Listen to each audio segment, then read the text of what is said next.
নবী সাল্লাল্লাহু আলাইহি ওয়াসাল্লাম বলেছেন চোখের বদনজর এমন সত্য যে একটা উটকে এই রান্নার ডেকচির মধ্যে ঢুকাই ফেলতে পারে। একজন সাহাবী গোসল করছিলেন, গোসল, এটা হাদিস সহিহ, এই আলেম ওলামা যারা আছেন তারা জানেন যে এই হাদিস সহিহ। একজন সাহাবী গোসল করছেন, তার গায়ের চামড়াটা খুব সুন্দর ছিল, একদম স্কিনটা অনেক সুন্দর থাকে না এমন কিছু মানুষ। আচ্ছা, এখন আরেকজন সাহাবী এই গোসল দেখছেন দূর থেকে, দেখে বলছেন যে কি চমৎকার তার শরীরের রংটা, যেন কুমারী নারীর মতো, অনেকটা এমন একটা কথা তিনি বলেছিলেন। সাথে সাথে এই সাহাবী অজ্ঞান হয়ে পড়ে গেছে। কোন সাহাবী? যিনি গোসল করছিলেন। এটার আপনি কোনো ব্যাখ্যা দিতে পারবেন না তো, এখানে কোনো সায়েন্স দিয়ে বা মেডিকেল সায়েন্স দিয়ে আপনি কোনো ব্যাখ্যা করতে পারবেন না।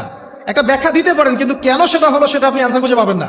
তো নবী সাল্লাল্লাহু আলাইহি ওয়াসাল্লামের কাছে নিয়ে যাওয়া হলো তাকে। তিনি বললেন যে এই ব্যক্তির ব্যাপারে কি কেউ ভালো মন্দ কিছু বলেছিল? তখন একজন সাহাবী বলেন, হ্যাঁ, অমুকে বলেছে এর স্কিনটা অনেক সুন্দর, তোকে ডেকে নিয়ে আসুন। ওকে ডেকে আনা হলো। ডেকে আনার পর নবীজি তাকে অনেক শাসালেন, তোমরা তোমাদের ভাইদেরকে কি মেরে ফেলতে চাও? তখন এই সাহাবী তো অবাক, আমি আবার কখন মারতে চাইলাম ইয়া রাসূলুল্লাহ? আমি তো মারতে চাই নাই, আমি তো খালি বলেছি যে তার গায়ের রংটা অনেক সুন্দর। তখন তিনি বললেন, কেন তুমি সুবহানাল্লাহ বললে না, কেন তুমি মাশাআল্লাহ বললে না? যখন মাশাআল্লাহ বলবেন, সুবহানাল্লাহ বলবেন, নজরটা লাগবে না। আর যখন আপনি মাশাআল্লাহ বলবেন না, সুবহানাল্লাহ বলবেন না, দেখবেন নজর লেগে গেছে। আপনি বিশ্বাস করেন ব্যবসা খুব ভালো চলছে, মানুষ বললো যে বাহ তোর তো ব্যবসা হেভি, লালে লাল শাহজালাল, ঠিক আছে, দেখবেন আপনার কেনা বেচা বন্ধ হয়ে গেছে। এরকম হবে, আমার কথাটা বিশ্বাস করেন। এটা কিন্তু সায়েন্স প্রমাণ করতে পারবেন না, আল্লাহ এবং তার রাসূল বলেছেন, তার উপরে কোনো সত্য নেই আছে।